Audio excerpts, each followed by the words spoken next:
Welcome, everybody. This is the Fall Line with Chaos and Company.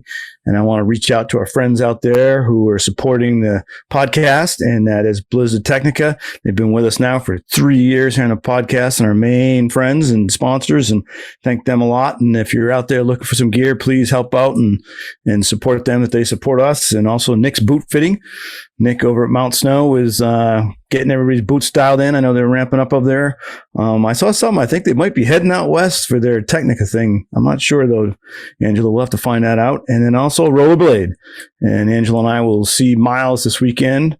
He's doing a thing down in Pennsylvania, and this podcast will probably go out just after that. But we're going to see Miles pretty soon. We want to thank them for supporting us. And also, Angela and I got a push this year. We're hoping to up our subscriptions. So if you're liking the podcast on YouTube, please subscribe to YouTube, and then also on Spotify and our other podcasts, jump on there, because you can subscribe and know when stuff comes out right away. But thank you very much there. And then also, as you're listening, which I think a lot of people are going to like today, Angelo, I think a lot of people are going to like this podcast. We have Keri Reid, our new Eastern Region Director of Education and Programs. And she's here with us today to talk about a ton of stuff that I think probably a lot of people might know and a lot of people might not know. But thanks for being with us today, Keri. Yeah, thanks for having me. I'm super grateful that you thought of me and super excited to be on the team. It's a different vantage point. Yeah, this is cool. We chatted last week, and the podcast is out there now. People listen to it with Dave Schuling, and we had Angela. Angela's on every podcast because we do this together. But Angela's the new education manager. What is it? No, education manager of education programs or something. Give him the title. You had to look at your email, I know, to remember it. I don't have to look. I'm looking right at you. I don't even have to look at it. Education development manager. That's the word, development. I always said education development manager. So, congrats again. We're psyched that Angelo's doing that. And that's kind of his new role for the year with National. We've got Keri Reid, new role here with Eastern. She's already been an examiner here in the East with us, and many other places skiing that we'll chat with through the whole podcast. But I definitely want to start with the new job, because there is tons of excitement out there. Ever since the news went out that you were going to be the next and hired as the Director of Education Programs for the future, a lot of people excited. Facebook blew up, all social media. And I think a lot of people are probably curious, what excited you? Like, what excited when you saw the job opening? What did you go, wow, that's something I think I want to do? What was the excitement? Yeah, it came up a lot faster than I thought it would be possible. And I have huge respect for Don, just to start this conversation off. He's been such an incredible team player here and teaching me so much stuff. So yeah, I had no idea that he was planning on making a change. And it's actually a job that I talked to other people about aspirationally. So when it came up, I kind of lost my mind a little bit. It's exciting for me to get to, it feels a lot like being a ski school director, but for a really cool crew. So, yeah, it's really exciting to get to lead this team, and there's a lot of change going on too, which is another part of the excitement here. It feels like we're at a bit of a pivotal moment for the organization. Yeah, it's kind of a neat transition too. And I think Angelo may have some stuff to talk on this, because, Angelo went into an education role, and him and Dave Schuling are working close together, and Dave wasn't leaving. Angelo's working right underneath him. And coming in with Don, you're the new Director of Education Programs, but Don is still online, and Don's going to be there. Kathy Brennan has decided, our CEO here in the Eastern region, is keeping Don on, wants Don to work through the season, especially through the winter season, into the spring. When I know, as a past board member, a lot of stuff goes on after the ski season, getting ready for the board meeting and how the season went and the budgets and all that stuff. So how beneficial is it for you to have Don on and work as a team for an entire ski season, our bulk of when we're putting events out there? It's huge. It's totally a gift. It's a real opportunity to learn. It's an opportunity for everything to keep running seamlessly while I pick up my own knowledge that's necessary to keep running with it, because it's complex. There's a lot of moving pieces. I get to spend a little bit of time in member services too this year, which I'm really excited about. So I get to talk to members. I was on the phones for the Pro Jam registration, and so I got to chat with a few people, and it's cool. It's cool to connect. And I don't know that that would have been possible otherwise. It's really nice to not just be thrown into the deep end that way, and get to take some projects on board as well that might not be happening this time of year typically, because it's kind of like having two brains to do the one job. So yeah, I'm immensely grateful for the opportunity to do it that way. Yeah, and this is kind of both of you. As I was saying, this question, next one is thinking about the things you don't know. Everybody thinks, okay, these are the things I got to do with a new job, and you're thinking through, and then you get the job and you start in day to day, as you did here in September, because you were kind of one day a week, I think, through the later part of the summer when you were first hired, and in September you were on, and Angelo came on about the same time. What was it like to have some of the things come up that you didn't expect? And I imagine that's been pretty beneficial. I know you've probably chatted with Dave Schuling, Angelo, if something came up, and Keri with Don. But Keri, first, have things come up already? Like, I hadn't even thought of that as being part of this job. Oh, completely. I think, the biggest gap for me is I'm clearly very involved in the alpine world, but I have so much to learn about the other disciplines. It's a whole other world for each one of them. And so there's a lot to learn there. I know some of the staff just from having worked together, but there's still plenty of people that I don't know. And it's incredibly valuable to be able to touch base with someone and just be like, hey, I noticed this thing, like, can you fill me in, instead of having to kind of piece it together on my own. Yeah. And you've seen some of us in different roles of some of our committees and things here in the East on calls, and probably seen some passion and some different sides of some of us. It's great. It's great.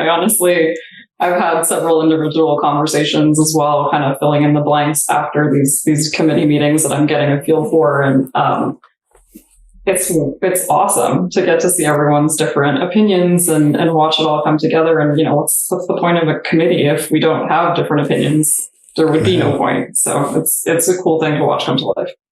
Yeah. And with you, Angela, it's got to be some stuff along the same lines with the disciplines. You get your one team sweatshirt on that you designed for us here. Yeah, the whole, I don't even know where to start answering that question, because everything that's happened in the past 4 months for me has been completely unexpected. Like, aspirationally, I think Keri and I were on the same track, because I always viewed the Eastern Director of Education job as something that someday I would like to do, the background with Keri and me goes back farther. It gets really interesting, because I made dev team with Keri's husband, Pete, around 2013, and then ended up, Keri and I got elevated to examiner together. So there's that personal history where you compete against each other, you root each other on. Keri and I in the background all through up until ETS and beyond, where we would text privately and encourage each other. How's your training going? What are you working on? And then all of a sudden, like, from my vantage point, it was June. I think it was June of this summer. I learned about the national job come up. It may have been July. It might have been really early July. And as I started to interview for that job, I learned about the Eastern Director of Education job. And so, like, I was like, oh man, these are two things I want, and I'm really, really stoked the way it played out, though, because I have a ton of respect for Keri. I think we work great together. I had been chairing the Eastern Education Committee and handed that off to Keri, but it was so collaborative. Like, we've collaborated more in the past probably month and a half than we have in the past 10 years. So I don't even know if that answers your question, but everything's been unexpected and everything's been really cool. And you start to realize just like how excellent the people are around you, but how small of a world it is too, Yeah, it's just been neat. I've been kind of in the mix chatting with both of you as you both went through this process behind the scenes in terms of just phone and text and stuff. And it's been fun to see the thought process. And that kind of goes to my next question, because I haven't worked, day to day, with you at a resort or in a job. It's always been with Keri, as she was coming up through the development team and then coming up on the ETS squad or examiner training squad and then becoming an examiner. So it's always been that colleague, and, we do an event here and there, and you might have an event. I have a group, I've got a group, but it's not that all day. But I definitely have a feeling that you plan things out. It's not like you like to go in and wing it. I mean, when things happen, you can adjust, absolutely. But there's definitely a plan mode and a looking at how you're moving forward and what you're going to do. So I'm just curious, as when you started to accept this job, can you talk to us a little bit about the plan of attack after you accepted the job? And I mean more like in what did you want to find out? Because I really see you as a learner. I was like, I know she's probably I got to find this out. I got to find this out. I've got to do this. I want to know about this. I know these things, kind of the questions that you might want to be asking of Dawn or Kathy or just your plan of attack. Yeah, there are so many lists, Dave. I figured. Growing. Yeah. I think that's been kind of the funniest experience for me, is I'm already a list writer, and then I get into this job and I obviously am filling in the blanks to figure out what I don't know and that I need to know. So the list grows much faster than I'm ticking the boxes, which is both stimulating and nerve-wracking. So it's been really a challenge even to my organized brain. So, which I'm grateful for, though. It's good to not be bored. But yeah, definitely a plan of attack. I think, asking questions, I kind of already alluded to the fact that learning about other disciplines was a major on that list. It still is. Definitely can't claim that in, the couple of months I've been in, that's been demystified. It's still a lot of questions there. Talking to people has been a huge priority. So I've tried to make as many individual calls as I can to coaches and coordinators and key people in our organization. And that's been incredibly clarifying. So that's been big on the list. And then just getting acquainted with our current offering. I think especially, the assessments are pretty straightforward, especially as you go through the examiner pathway. And what might be less so is our educational offering. And that's something I see as a huge opportunity for us. Yeah. And here we go into the fun stuff that Angela loves. I was trying to lead into the next question, which it's coming. It was, it's going to be a little bit around our learning connection model that I knew you were a planner in terms of really focusing on what are the things I have to do? Am I prepared? What things am I missing? And there's pieces of that learning connection mode that we look at, setting short-term goals, long-term goals, and thinking of yourself and that you're learning. And I know you're coaching yourself and learning. And so adapting to the changing needs of the learner and how much, I was curious if you had even thought about that connection before I asked you that, but does it, in your mind, does that fit in? And is there some parts there with the learning connection model that can help people as they get better at those things of coaching, can help themselves self-coach themselves? Because Angela and I have talked about it a lot with the people on the podcast, self-coaching and trying to be lifelong learners. Yeah, I think that question definitely threw my brain into a full matrix. And I think, what I tried to do was kind of break it into the different skill sets of technical teaching and people, because I thought that might be an interesting exercise. And yeah, of course, I had not done that. So it was interesting to do. But I think from a technical perspective, I'm thinking more along the lines of like systems and databases and all of the, back-end admin bits and pieces that you need to learn about the job. And while, my two direct staff members who are in charge of most of that, like I need to know how it works. So that's been a big part of the learning. From a teaching perspective, which I thought was an interesting vantage point, because I didn't feel like that applied quite as directly. But I think I took the perspective of I've got staff that I need to lead that need to learn about things themselves. So I'm still in that teaching mode. They might have bits and pieces that they're learning about. We have systems that we're just transitioning into, and it just so happens that I've worked with them in other worlds. And so I'm able to kind of impart some of that knowledge there, which it's nice to know that I'm not just in learning mode that other people are too. Yeah. And then obviously the people perspective, I think it's a straightforward answer, right? It's like, there's so many people to know. And I'm definitely someone who prides himself on knowing their team.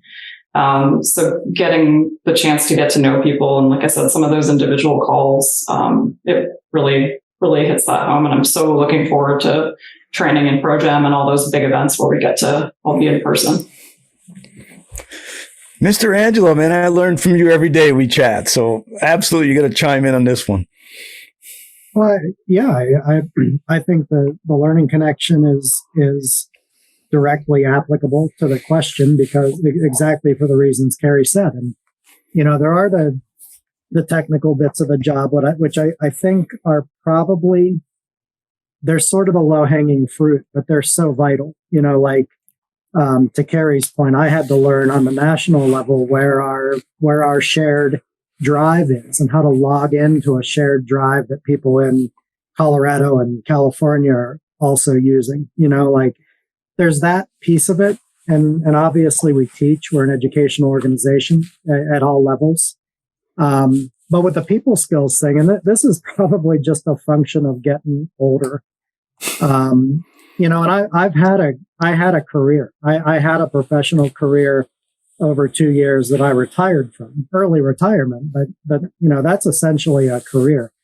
And what that experience taught me coming into this role is, first of all, we have a similarity schedule wise to the public, to any school system, that we run on a calendar that's very different from, this month to the next month. What we do can be very different. So I gave myself permission to take a year to figure out the job. It's like, I want to see an entire cycle, and just so happens this year, right after National Academy, we have a national team tryout. So I'm going to see quite a bit in this 12-month period up until next July. But in terms of the people skills, my approach with that was like going into the interviews and going into the job itself. I want to be very aware of what my deficits are with like, what are my quirks in my personality? And that's the part that, I say getting older. As you get older, I think you get more realistic about what you're good at and where you need help or where you need to be careful, and I'm trying very hard to do that, because I think I'm good at some things. I also know I have some deficits. And so as I look ahead on Sunday to the week ahead, I look for those possible pitfalls and how, try to plan a little bit how I'm going to work them out. Well, it's interesting because what you're saying there, Angelo, and you had a whole year. So I'm going to look at this whole year. I remember Chris Erickson when he took over the certification chairman position from Pete. And, I had his ear and I'm like, we need to do this. We need to do this. Typical staff member going, I'm going to get Chris's ear. We need to do this. He's like, whoa, back up. We need to think. He said, I have a plan, but there's a lot of things I need to see still, taking over from Pete. I need to see how certain things flow, how things go. And, he was definitely put the brakes on it. And I think it was kind of, I've heard that from you guys and other people. And I think it's for a lot of people to look at, that sometimes going in too gangbusters with stuff can be tough. You got to really have things in a row in terms of a plan of, okay, what are the things I got to learn? What things can I do? Angela, you looking at strengths and weaknesses. I think that's huge. I mean, as people even going into their certification exams with the next level or a new job, what are the things, when they do their lists, what are my strengths? What are my weaknesses? How do I work on those? And what's the plan of attack versus just, I'm just going to do it this year. It's kind of cool. And that's the interesting thing about Keri. Keri hasn't done it in just one place. I mean, you've been a ski teacher in a couple other places here other than the US of A. And things started in Canada because you're from Canada, born and raised in Canada. Yes. Yeah. And so can you talk to us a little bit, since it started in Canada, what was it like teaching in Canada and your certification journey there? Because you went pretty well up the ladder, if not all the way there in Canada, as far as I understand, right? Yeah, it's a little bit different, right? So I think to compare apples to apples, I couldn't call it all the way, but far enough to have a good grasp of it for sure. Teaching there, I was a teenager, so I was one of those silly kids out there who thought they knew something about skiing. And I learned over the years that I had a lot that I needed to. it was incredible. I worked for a really small resort, so I'm sure much the same as here. You often get thrust into responsibilities that you're not necessarily ready for, but they need you for. So, baptism of fire all the way. And I was super fortunate because I was surrounded by some really talented instructors, and a lot of people that encouraged me to keep pursuing different certifications, different opportunities. And one of those was with a GAP program. It's called Ski La Gap at Tremblant. And my boyfriend at the time, because that's how that happens, right? He kind of roped me into that world, and I got to ski with level 4s on a regular basis. And that was what I needed. That's what I think most people need to be able to excel, is to keep getting out there with people that are way better than you. That's what pushed me for sure. I was super inspired by that crew. And it was kind of the opening of my mind to like, maybe this could be a career, because I think when I started, definitely wasn't the mindset from the get-go.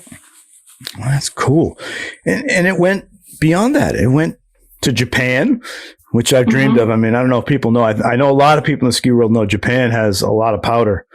Yeah. Your best friend and husband there, Mr. Noham, always tells me about it because he was there too. But that has a lot of. And then you had New Zealand, down in New Zealand, and I think I saw a photo of you with I'm blanking on his name right now, but I'm pretty sure he was on the current team that just went to Interski. Jack. Jamie Jack. Yeah. Yes. Yeah. And so, and that was in New Zealand, right? Yep. Yeah. So Jamie and I had actually met at Ski La Gap, if you can believe it. So we're kind of like, and I think that's like, to me, when people ask me about New Zealand, that's the crux of the experience. It's a melting pot for people across the globe, like an experience you will never have anywhere else. As I'm sure most people in this industry know, if you're going to Southern Hemisphere, the options are just so much more limited. So there's more people vying for the opportunity to be there, which means the talent level shoots through the roof. And so the people that are there are really dedicated, really passionate, really talented. And you just keep bumping into people everywhere. So, the crew that I would bump into down in New Zealand, when I bopped up to Japan, I was like, oh, hey, you're here too. So the path just the world gets smaller and smaller and smaller. Yeah, and I just thought of that. I just want to finish it. I just thought of that because of you saying skiing with people better than you. And I mean, he's on the national team for Canada. Just popped my mind. Go ahead, Angela. Keri, do you remember when I called you after Interski? Dave, I left Levy, little plane down to Helsinki, flying from Helsinki to London. And the guy in front of me had on a CSIA national team uniform. We made eye contact and and introduced ourselves. And it was Jamie. And he said, where are you from? I said, Eastern US. He said, oh, do you know Keri Reid? Yeah, so the world keeps shrinking, man. It keeps shrinking. It is. It's cool. It's. Yeah. I mean, that's people ask, what do we pay now? I don't know, $141 or whatever for our dues, and it's like, I don't even think, which my wife pays it. I don't even see the bill comes in. She pays it out. But I mean, for me, it's like those kind of experiences, though. I mean, Angelo comes back from Interski and chatting about stuff, and I don't know how many people I was texting with and doing different stuff there in Interski when everyone was over there. But then National Academy, or when we're at, like you were mentioning, Pro Jam and Masters Academy. I mean, that is amazing. That's the one time that we see, like, probably Mike Hafer will be out. Hafer comes out a bunch of times. Michael will be here, Michael Rogan. I mean, just a ton. Who else usually comes there? Angela and blanking at the moment. Troy will be there in our Eastern crew, Matt and Jeb, and they're a lot of them in one place that you get to chat with, and some team members you don't see. I got to room last year with Ben Potts, team member, which was pretty cool. They were off doing their team stuff a lot of time, but it was good the time we got to chat and hang out a little bit. So yeah, those are the things and that's what I want to know about. Like, how did it even happen? How did it start from Canada? How did you get connected to go to Japan and New Zealand, and which one happened first? And which they couldn't happen, I don't think, at the exact same time. No, pretty close though. It was back-to-back winters there for 5 years, kind of all around the same time frame. But New Zealand was a seed that was planted in my brain by some of those people at Ski La Gap that had been down there. So I don't know that I could say that I had a direct connection, other than being told, like, hey, this is really cool and you should do that. And so I did that. Yeah, and I think getting certified was a really big part in making that possible. So I get the question all the time about people that are like, hey, I want to go Southern Hemisphere. I want to go have these experiences abroad. And, point blank, I will always tell them you should get certified. You need that. Because again, you're competing with some really real talent out there. That was the impetus for getting my Canadian 3 and setting that up. But I think that was my key to the door in there. So like I said, without connections, you really need to make that resume shine. And then New Zealand and to Japan is kind of a funny story because originally the intent was to come back to the States. So I'd had a season here and I was on that H2B program that kind of disintegrated. My last year was kind of everyone's last year in the East, at least on that kind of visa. And so we needed a new place to go. And so we had a couple of people that were like, you could try Korea, you could try Dubai, you could try Japan. I was like, oh, Japan sounds cool. So that's how we ended up there. We were introduced to a director of a ski school up there, and same sort of thing, right? If you've got the experience, if you've got the certification, it's your foot in the door to those opportunities. And it was just a mind-blowing experience of culture and snow and people, and couldn't trade it for the world. It totally shaped who I am today. That's cool. And that's what I want to get into is like how much of that, knowledge of the world and some other associations, a little bit about how those associations run in those countries for their ski instructors and snowboard instructors. How much of that can you draw in and have you already, or are you thinking of some of the things along those lines? And I think just having a bigger picture of skiing in the world. I know Angelo came back super excited. I think every time we talk, something comes up about interski when Angelo and I are chatting, even since the spring. So, will you be able to draw on that information and knowledge base, and in what ways? I think so. I think for me, it's maybe more of a broad perspective. So I feel like it's baked into my DNA that there's more than one way to do things, right? I've watched people from as many associations as you can think of do the job. So while I might not, be certified or know exactly about their certification system, I know what the product looks like from each one. And you know what? At the end of the day, everyone's learning, everyone's skiing, everyone's sliding, which is really cool. So it tells me, we can think outside the box. I think the other perspective for me that's maybe a little bit different is most of the systems I've seen, or most of the places I've worked in, the baseline expectation is you're certified to do the job. And that's very different here in the States. So it's just a perspective that I think shapes how I move forward with what our educational opportunities are, what kind of buy-in I want to provide to our members about what our value is. Because I just have such a strong feeling that it is a value. Yeah. And how much do you think, because I know already that you like to reach out to people, you've been doing that within our organization, trying to figure things out, see where everybody is. Will there be times you think, or have you already maybe thought about reaching out to, you've got quite a few friends and people, colleagues you've known in these other associations, and I guarantee have stayed in contact at different times with, as Angela goes, hey, do you know Keri Reid? Jamie Jackson. So, that I think would be a pretty big asset to be able to, if you want to like, hey, I was thinking of this, I'm going to call so-and-so because they did this in New Zealand or a program like this. I want to see what the pros and cons were. Yeah. Jamie's ears are going to be burning at this point, but we've already chatted.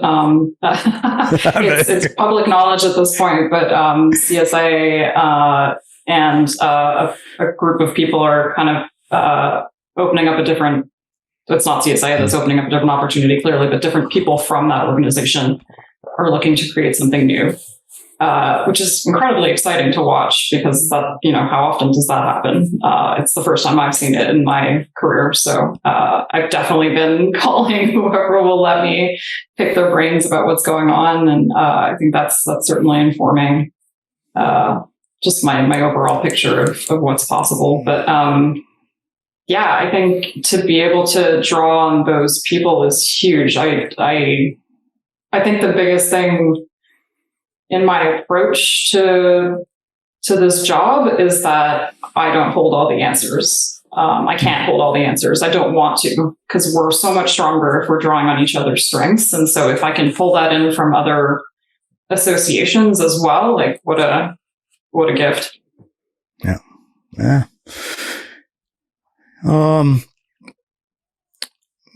So I want to ask this, like, do you have someone that's been like your biggest mentor?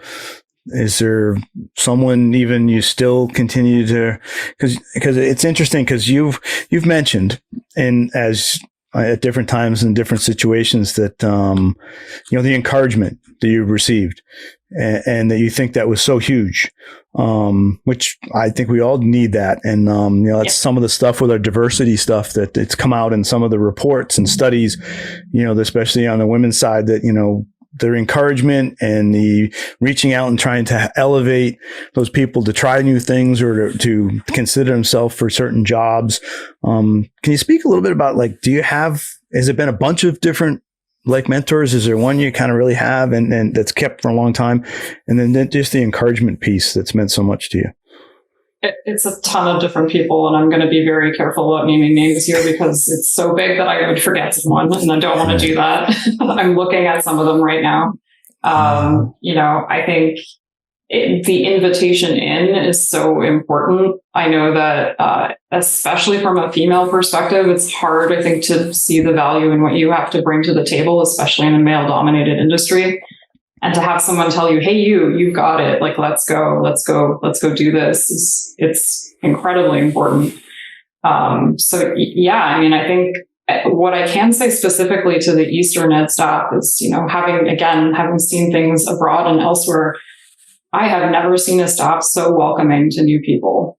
And at least that's my experience. But I felt accepted with open arms. I had so many people just continuously along the way high-fiving me, encouraging me. I had several people call me and say, you really should try out for the Eastern team. I didn't expect that at all. And I was blown away by people's kindness. Yeah. And Angela, you've been big on this. I mean, we've talked about this for multiple seasons, especially even off the podcast, of how we can help people, be encouraged, help our diversity through everyone being welcomed. So I'm just going to go ahead, man, if you have anything to say on this. Well, for me, I think it's really healthy to remind yourself of your shortcomings, and not do it in such a way that you're coming down on yourself, but remind yourself, like Keri said, that you don't have all the answers. Nobody expects you to have all the answers. And, certainly, we've all had disagreements with people. And I would venture a guess that none of those disagreements ever were 100% on this person and 0% on this person. So it's super easy to blame. And I think it's healthy to remind ourselves that, we're not the end all be all. And it helps me, I hope it helps me keep my mind open. Somebody's going to come up, with an idea, a comment that just flips your whole worldview right on its ear. And, if you're open-minded to that stuff, I think that's really super healthy, but it allows then for diversity, and it sort of validates, it validates people's opinions before they even put them out there. If you accept the fact that you don't have all the answers and you accept the fact that other people might, it just creates a more open-minded atmosphere, I think. And this organization, our organization, I feel is very much like that. And I haven't worked for a ton of organizations, but I've worked for a handful. But I agree with Keri. Like, this is an exceedingly welcoming and open-minded group. Yeah. And there's plenty of work to be done. So everybody get on board. Yeah. Yeah. Well, the encouragement part is a big thing that, was interesting. Ann Sherling came on. I wanted to have her on right after I watched her keynote at Interski, and it was just killer. I think I was texting Angelo barely before it had finished or just after it. And Angelo's like, what are we, he's like, I'm trying to do something at Interski. And I'm bothering him. Cause it was amazing. And she talked about on the podcast and she would have never thought of taking her grad work and applying in as you do for Interski to do a keynote. And she was encouraged. I know Jeb was one I think she mentioned. I think she also mentioned Dave Schuling and Michael Rogan, that there was people going, you need to put this in, you need to do this. And the impact that has had already, I think, and the impact it'll have this fall. I imagine she's probably going to be in almost every region of the country for PSIA-AASI. She's doing, I think there's a national snow sports management one that she's going to do that at. She's going to do it at the East. Is there other places she's going, Angela or Keri, that you know? I haven't seen her schedule. No, I would imagine she's going to be most places this year. Yeah, man. I just wanted to emphasize that, because I know you've mentioned that you need that kind of encouragement, and not you personally, but I mean everybody does it. We need to support and help and lift, and when you see somebody that has some talent, encourage that talent. A lot of times you don't almost see it in yourself. I think, all of us don't see it in ourselves, and we need to be able to see that sometimes and have someone go, no, you are pretty good at that. It's kind of unbelievable to think that someone who's on the national platform already still has that feeling, right? Really tell us what that looks like for everyone else. It was huge for her, and that she continues to say that, because I think it really, validates people's feelings, and they go, okay, it's not just me. This is a real thing, and I need to deal with that in a good way. And when somebody says something, go for it. Go ahead, Angela. I think about this quite a bit when we've talked on the podcast with people about, like, how do you recognize talent on your staff? And it's I'm just going to throw this as an example. That young person who's always there and asks really great questions like that. Yeah. That's, we latch onto that. But I think sometimes we have a tendency to ignore what I call red flags. And I don't mean that in a negative way, but just these little things that we tend to ignore. And one of them is when we have an interest in something, like, oh, I'm interested in that, but then we don't pursue it. We might say to ourselves, like, well, I can't do it for these 10 reasons. You know what I mean? But we're interested in it because it appeals to us on some level. And that is the kind of red flag I'm talking about. And another kind is when you do get encouragement from somebody, because, like, I encourage certain people to do certain things, but I don't encourage everybody to do everything. So when I recognize I recognize some characteristic of somebody, and I say, oh, this would be a good fit over here. And I say, hey, Dave, you ought to check out this task force or whatever. I think you could contribute. I don't say that to everybody I see, right. And I feel like sometimes when people encourage us, when it's coming our way, we might have a tendency to, like, blow it off a little bit, but they're saying it for a reason. And I think those are the little moments we let slip by us, So we give them and we receive them, and it's important to act on them. You never know where they're going to lead. I mean, look at us. Look at Keri and me. I mean, Dave. Awesome. Case in point, Dave called me after an e-learning task force. How long was it? 4 years ago almost. And he's like, hey, I'm thinking about doing this podcast. And I'm like, did all the good people say no? He's like, no, you're the only one I asked, brother. That moment when he asked me that, I can pretty much draw a straight line from my job I have now with National to the moment Dave asked me to participate on this podcast with him. And if I hadn't said yes, I don't think I'd be where I am now. That's a great example. I think, Angelo, you were the one who encouraged me to put together that e-learning that's now live on the national site. And I think originally at its inception, it was meant to be just like a quick webinar in the East, and it turned into a whole full-blown course. And I never would have thought that I was the appropriate person to do that. So It's just, it's the little things.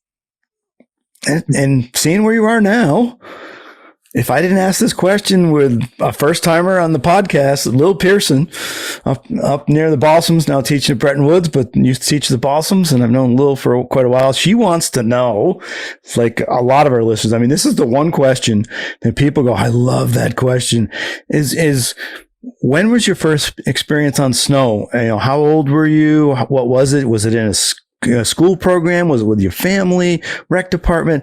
Do you even remember it?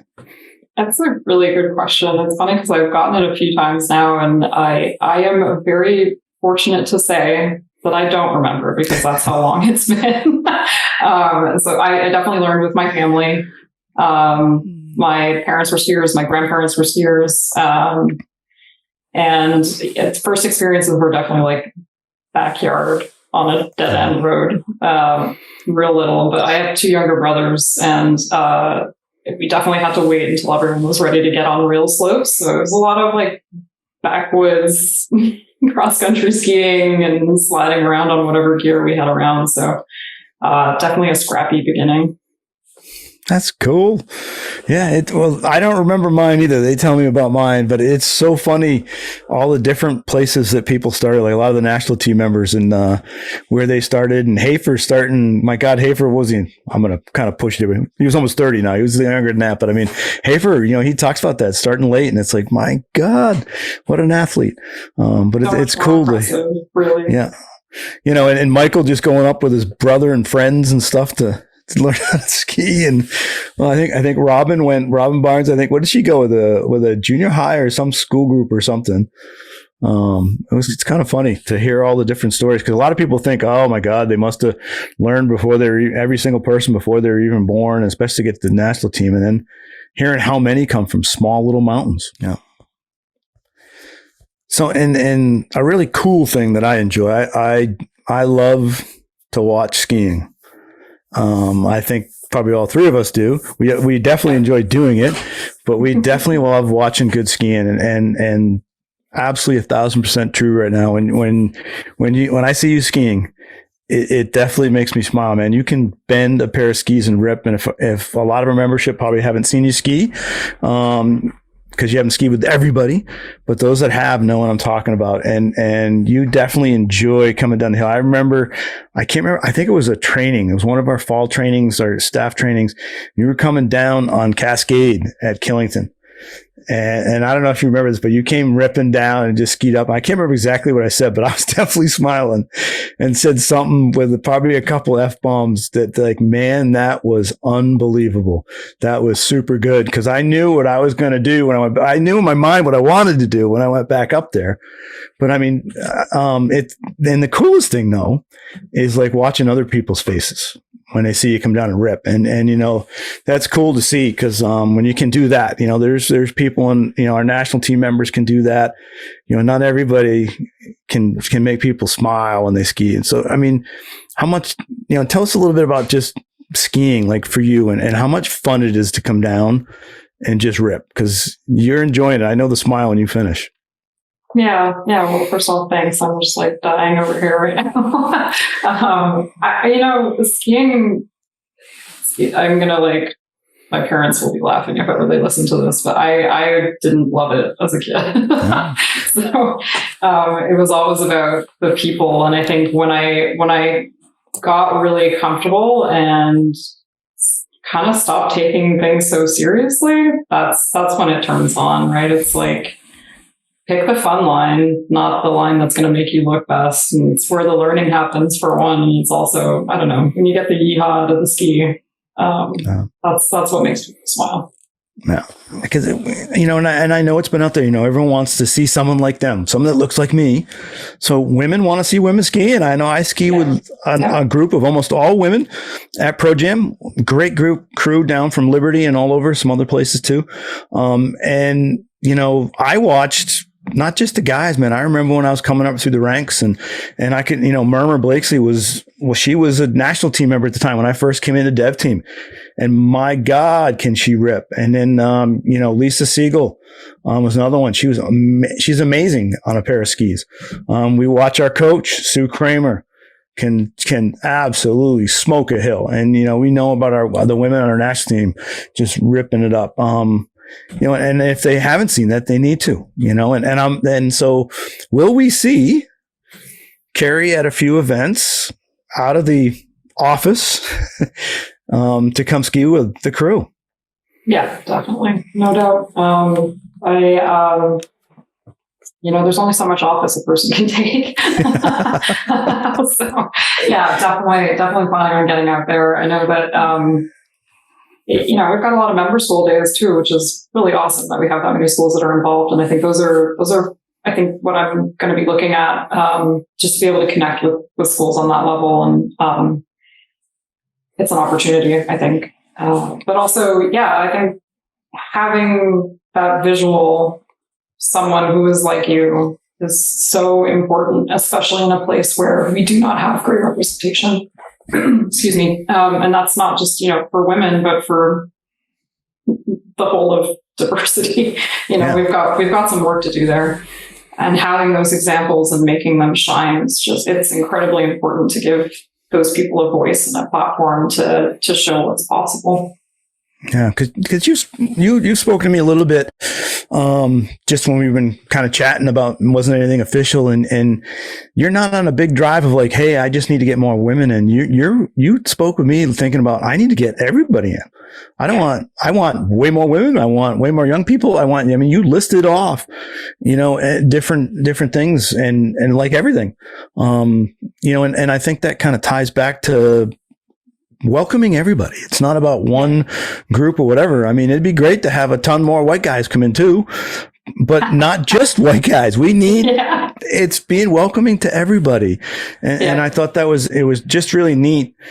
Your thought process on, I'm not just thinking of one group. I mean, we have to think of the different groups and what helps make them more welcome. But I don't know if you have a few things you wanted to say on that, because it was just eye-opening to me of how you had thought about it, that it wasn't just this one group or that group. It's super important. It's vital to the existence of our industry, and then even more specifically and much more niche, our world of instruction, right? It's an even smaller piece of the puzzle. And I think Angela hit the nail on the head, right? We need to be open to new ideas. We need to be open to new faces. And that means kind of really being able to take a critical look at what we are currently doing, and does it leave space for that?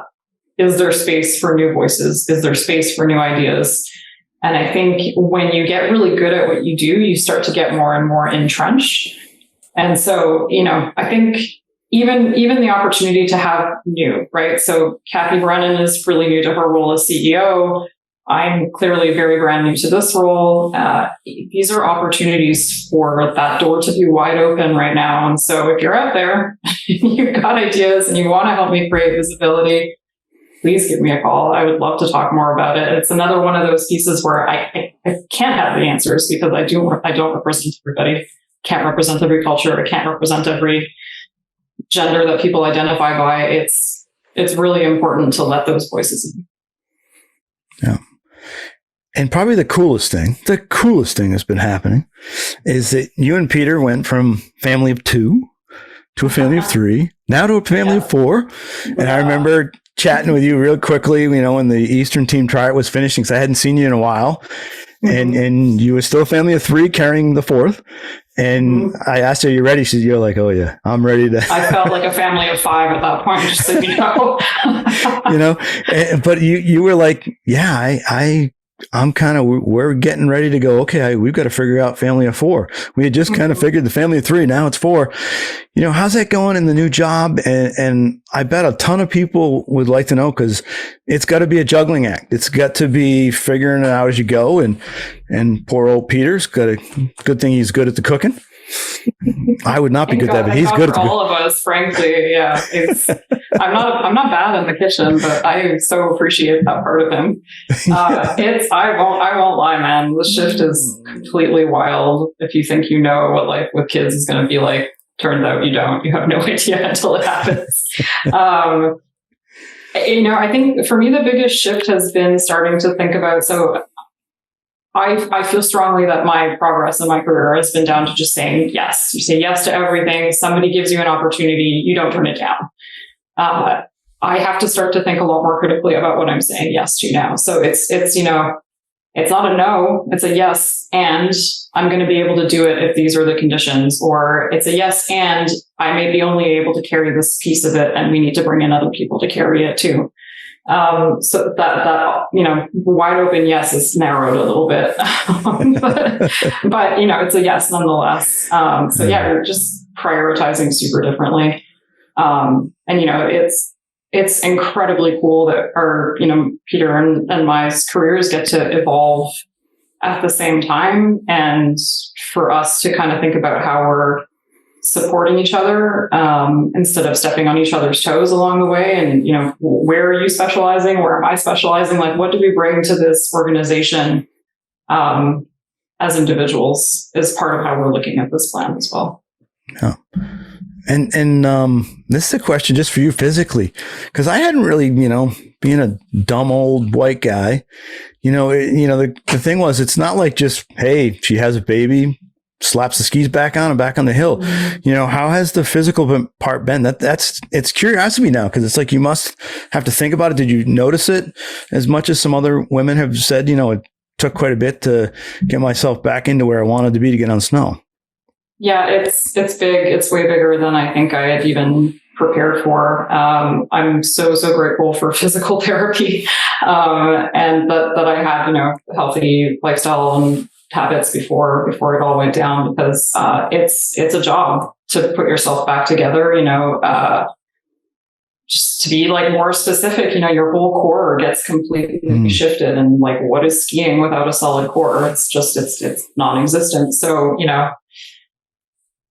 putting that back together was really important. It continues to be important. I'm 6 months out from my last delivery, and it's a true rehab. I think you need to think of it a little bit like any sort of injury you might experience, right? If you bust your knee or you get an ACL surgery, you've got a plan. And so it's similar in that respect. And it's incredibly humbling. It was incredibly humbling to ski pregnant.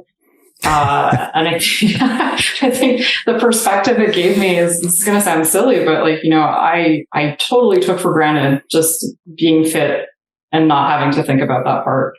Totally took for granted that, like, if I told my body to do something, it would do it. And then here you are with your totally different center of mass, and you're making this turn, and you're like, that's not it. That's not what that's supposed to look like. So just a huge appreciation, I think, for being in that learning zone again, that beginner zone. Well, I remember calling you last fall and saying, "Hey, I want you to come help me out. I need you to be a trainer at development team training and category A training." And you were like, "Yes, I want to. We need to talk though."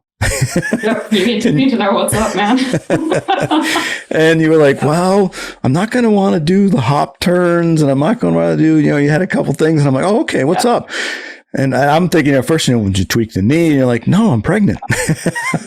Yeah. So I think I loved it. I thought it was pretty cool. The response from the team in terms of, you were early in the pregnancy, but everyone knew. And I'm like, you can figure out whatever tasks you want to do. We don't have to do those you don't want. But it was, I think it was awesome to have that happen, because it really opened things up for the whole team to see. Not just a mom, which you already had Milo, but you had another one coming, and you were carrying it right then. I thought that was pretty cool. I think the perception I got was cool. I thought it was a good thing. Well, I hope they felt like they got what they needed out of it, because I can definitely say that I did. I was really, really thrilled to ski with that crew. Our up and comers, they're the future, and it's a privilege to be able to help them on their journey. Selfishly, I wanted to ski the pants off of people still. I've got a little bit of ego here. So it was a challenge to myself. It's like, okay, you're going to say yes to this because it means you gotta keep your game up. So it was definitely a good notch there in my list of accomplishments. That's awesome. So I have the dream list. And I absolutely not hold you to anything, Kathy Brennan, if she listens to this, she's like, "Oh my God, we can't do that yet." This is the dream list. Thinking about, like, if you could do this, and maybe we don't have the answers yet to how to do it. And maybe there's a couple things that you thought of that are maybe lower on that list that are easier to get to, but in time. Do you have some thoughts on what your dream list is as the director of education programs? It'd be really cool if we could move towards these things. Yeah, I've got some more achievable dreams, I think, and others that are, definitely a little bit loftier. I think something that I've actually already started to chip away at is, I know we're coming off of the heels of this conversation about motherhood and parenthood in general, is, one of the things I found the most challenging since I've had kids is finding that childcare when I'm in this like one-off event situation. It's incredibly difficult. And more resorts are limiting what childcare options they have. And it just makes it impossible, frankly. And so it's a big goal of mine to create some inroads with resorts to be able to help provide that to our staff first and foremost. Creating a partnership where they help us to make that a priority so that our parents on the team are still able to contribute to the best of their ability, because they have so much to offer too, and they shouldn't be limited by that one thing. So that's a goal for me for sure. Still on the achievable side, one of my goals coming into this job was to look at how people could learn laterally more. So, I often hear people say just a level 1, I'm just a level 2. And my brain goes, that's awesome. Don't discredit that. And not, our level 3 wouldn't be the standard that it is if it wasn't difficult. And so that by definition means it's not everyone that's going to get it, and that's okay. But what that does mean is you want people to still have these opportunities to learn within those certification levels. So, what other accreditations can we offer? What other specific, pins, check marks can we offer within those levels that allow people to keep growing without feeling like, I've hit my ceiling, sky's the limit, no matter what level you're at. So that's super important to me. Dream, I would love for everyone who's an active instructor to have at least a level 1. Like that to me, we kind of talked about that earlier, is something that I've come to expect elsewhere. And so if we could have people value it on that level, have schools value it on that level, have resorts look at it that way, I think we would be on track for something great. That'd be cool. And then maybe a little bit more silly, but along kind of the same lines as those international connections. But and I know that Kathy's kind of already in this frame of mind, but some sort of Pan-American East Coast Summit where we're able to share with our people across, we're so close. It wouldn't be a stretch to be able to get us together and learn from each other's.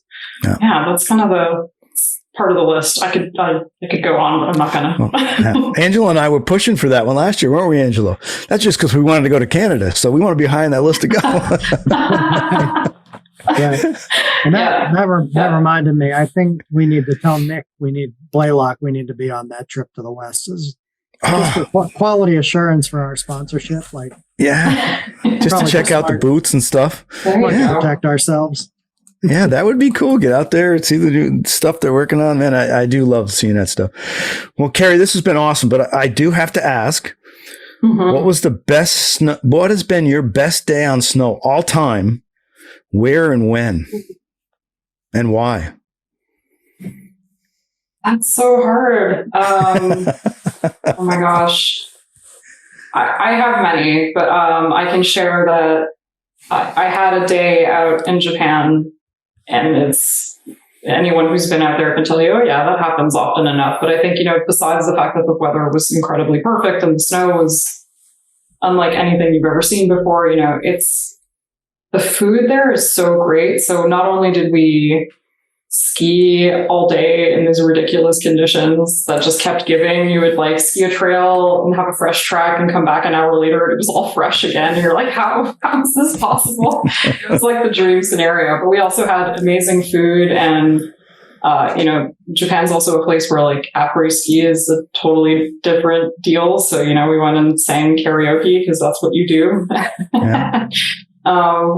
Just an all around kick-ass day. But I think, what really makes any of the good days is the crew that you're sharing it with. And so it just happened to be one of those days with people that, I still call them sometimes and go, hey, that time. Those are the good days. And as we move to the fall here, to management seminar week and training week, because that's all a week for us and a week for you and Peter. And then we head towards Pro Gym, which is usually a week for both of you. Will we see the whole family at those events? Yeah, definitely. Wow. So I think with management seminar, I've roped my poor parents that are on this podcast, and I mentioned now twice. They're going to be taking it. Now you're being held to it. It's live and recorded. They're coming to help us out with the kids. And but for Pro Jam, we're planning on having the crew around, so you'll see. Yeah, Milo's our eldest. He's 2.5, and he's an absolute riot. So can't miss him. It'll be fun. We had fun at dinner last year. We were at training when Milo was with us. That was fun. Yeah. Honestly, it just that comes back to just being welcomed. I know Peter and I just talked about that dinner. We were like, how cool is it that we brought our kid to training and everyone's just thrilled to hang out with him and see him, and it's what we need. People need to know. Bring your kids. It's all good. Yeah. Family affair. It is. It definitely is. Well, Keri, thank you so much for doing this with Angela and I and coming on. I think it's a great thing for our members and our listeners that maybe not members, that maybe they'll become members, to meet you if they haven't. And those that have, to get a little bit more insight in the skill level and the skill and the talent that you have and why you were picked, and just your thoughts on the job. It's kind of cool. And I know Angela will probably, if I don't, we definitely, the invitation's open. Come back and chat with us if we've got some things coming down the road, or we can just come back and chat about, skiing and going left and right, coming down Cascade at Killington. That'd be cool too. Skiing and life, man. Thanks so much for having me. I feel incredibly flattered. I know that there's a whole list of cool people that have been on this, so I feel very, very privileged. Thank you. Well, you're in that cool list for sure. Angela, you got anything, brother? Can't wait to see you, Keri. Looking forward to skiing soon. Yeah. I'm here, man. Coming. Sounds good. Awesome. Thank you so much. And thanks everybody out there for listening. This has been The Fall Line with KS & Company. And please make sure to go and subscribe on the platform so you know when the podcasts come out right away. And also give a like if you like this. It definitely helps the channels, helps our podcasts, and lets our friends of the podcast know that we're getting the word out there.